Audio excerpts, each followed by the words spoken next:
મેરેથોનનું આયોજન કરવામાં આવ્યું હતું, જેમાં ધારાસભ્ય વી.ડી. ઝાલાના હસ્તે મેરેથોન દોડનું પ્રસ્થાન કરાવવામાં આવ્યું, જેમાં મહિલાઓ હાથમાં વિવિધ બેનરો સાથે મેરેથોનમાં જોડાઈ હતી.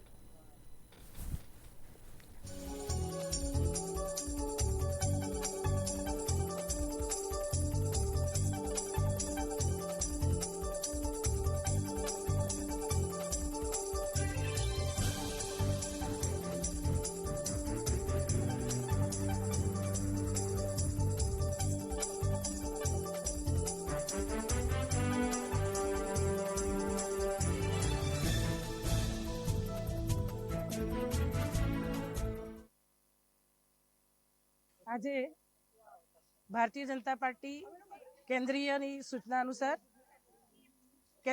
કેન્દ્રની અંદર શક્તિવંદન સ્વયં સહાયતા સમૂહ અને NGO સંપર્ક અભિયાન એક મોટો કાર્યક્રમ ચાલી રહ્યો છે.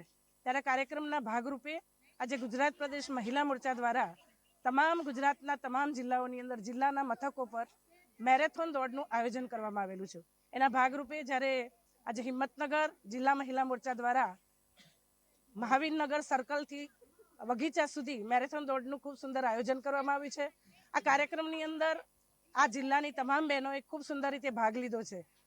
મુખ્ય આશય આ મેરેથોન દોડ પાછળનો એક જ કે આવનારા દિવસોમાં લોકસભાની ચૂંટણી આવી રહી છે, ત્યારે આદરણીય મોદી સાહેબ નરેન્દ્રભાઈ મોદી સાહેબ જે વિશ્વના નેતા છે, એક ઋષિતુલ્ય પુરુષ પુનઃ ત્રીજી વાર ભારતના સુશાસન પર ભારતની અંદર પોતે બિરાજમાન થાય વડાપ્રધાન તરીકે, એ મુખ્ય આશય છે. અને મને કહેતા આનંદ થાય છે કે આદરણીય સન્માનની આપણા પ્રધાનમંત્રી શ્રી નરેન્દ્રભાઈ મોદી સાહેબે મહિલા શક્તિને આ વખતે ખૂબ પ્રાધાન્ય આપ્યું છે. એના ભાગરૂપે છેલ્લા કેટલાય સમયથી પ્રદેશ દ્વારા અનેક કાર્યક્રમો આવી રહ્યા છે. આજે આપને એ પણ મારે જણાવવું છે કે આજે 4, 5 અને 6 તારીખ સુધી 3 દિવસ સળંગ સમગ્ર ગુજરાત રાજ્યની અંદર આ કાર્યક્રમો યોજાવાના છે. ગુજરાત સ્ટેટ